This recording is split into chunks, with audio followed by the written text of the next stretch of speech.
دنیا بھر میں ایک بار پھر غزہ میں ہزاروں افراد کے قتل عام کے خلاف شدت سے احتجاج ریکارڈ کروایا گیا۔ لندن کی سڑکیں فلسطین کے حق میں نعروں سے گونج اٹھیں۔ یہی نہیں، اٹلی، جرمنی اور فرانس میں بھی اسرائیلی مظالم کو بے نقاب کیا گیا۔ تل ابیب میں مظاہرین نے عارضی جنگ بندی کی بجائے مستقل جنگ بندی کا مطالبہ کیا۔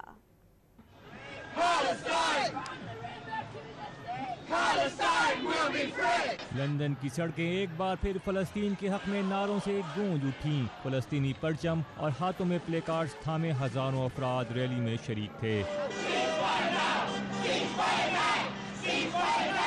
اٹلی کے شہر میلان میں سینکڑوں شہریوں نے فلسطین سے یکجہتی کا اظہار کیا۔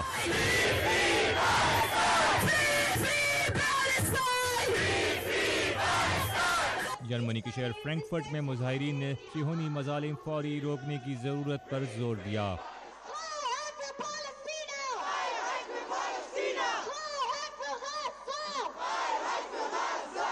فرانس کے شہر لیون میں شہری عارضی جنگ بندی کے بجائے مستقل جنگ بندی کا مطالبہ کرتے رہے۔